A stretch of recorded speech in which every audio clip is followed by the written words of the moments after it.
We do this thing called deep cuts. It's just sort of like quick questions. Name a song, album, or artist that changed your life. It's got to be Bowie. And it's got to be, and I think Ziggy Stardust, because it's just the most, it's a deeply moving, erotic record.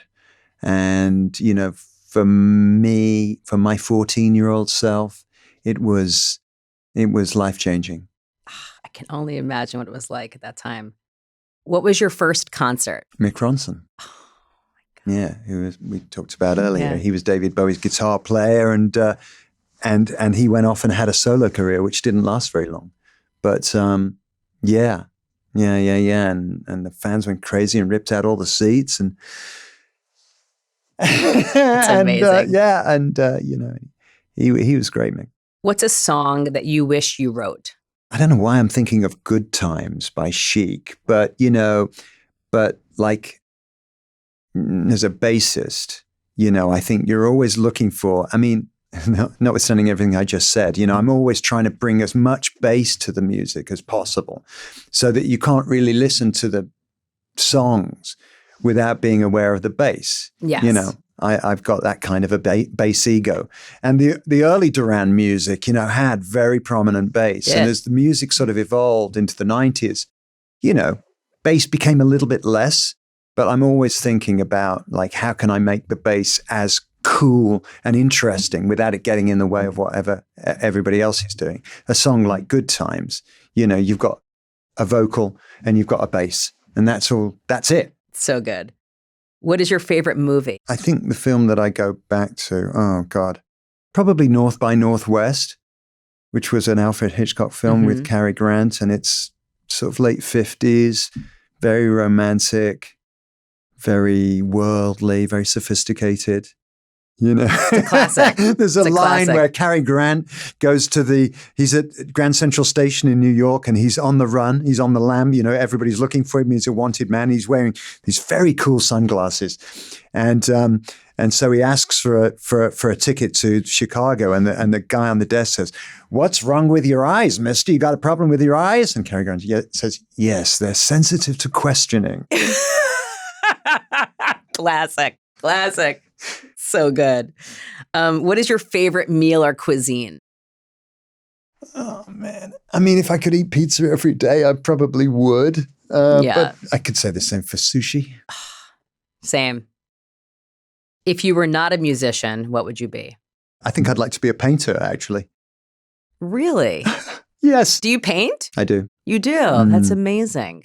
When do you paint? Well, I really got into it during lockdown. I mean, I went to art college and I did a bit of everything at art college. And, you know, I never would have thought of myself as going into painting, into fine art, into that pure expression. You know, I was thinking like, oh, you know, I'll go into graphics, or I'll paint signs or paint vans or something like that, you know, something very like normal.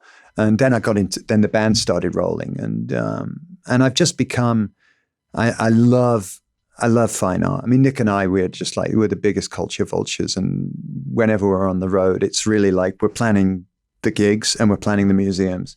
And we love looking at painting. And it wasn't a Picasso purchased at some point. There was some sort of story where there may have been an impromptu purchase. No.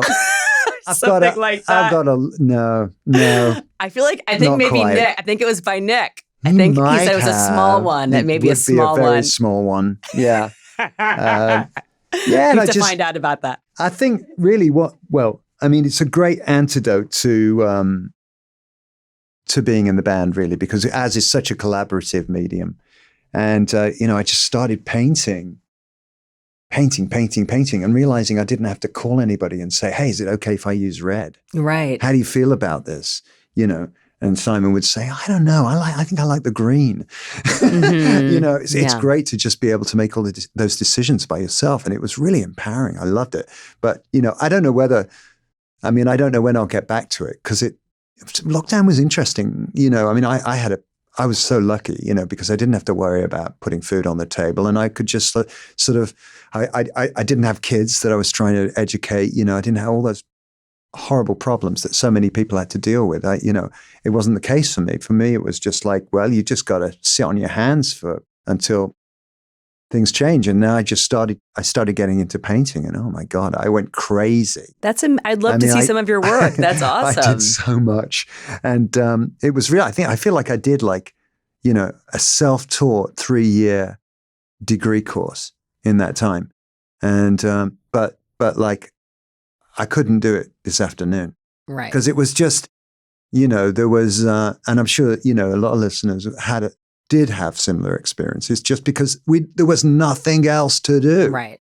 It was a mindset too. There was, so there was so much downtime. The phones weren't ringing. Nobody was doing anything. So there was all this energy available to do something. And, I think, some people, they worked in their gardens, and some people, for people like myself that were fortunate enough to have the time and the resources, it was a very creative period. What a silver lining. That's beautiful. I'd love to see your work. I might follow up on that.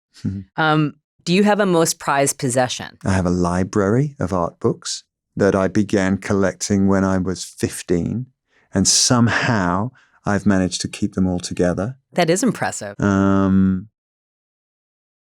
Because everything else, I just don't know what happened. Nick's kept everything. Nick has held on to every single item he has accrued since I first met him. Is he a hoarder? Oh, no. He's an archivist. There's a difference. He's a historian. Yeah. But me, I lost every item of clothing. I lost every instrument I ever played. Every car I ever owned. But somehow the books I managed to keep. So I'm quite, do I sound proud? I'm proud. It speaks volumes about you. Sorry. Ta-da. Okay. I had to. It's like dad jokes. I don't know. Are there words you live by? We talked about that, didn't we? It's like, I don't always know what's best for me. And finally, what does rock and roll mean to you? Oh, man. Energy. It's our, when I say our, I guess I'm a boomer, and it was it's a revolution, and it was a young people's revolution, and it kind of it defined the second half of the 20th century, I think. And it's a very empowering medium for young people, and old people too, and middle-aged people. For all of us. Yeah. I love it. John, thank you so much. What a delight you are. Thanks, Alice.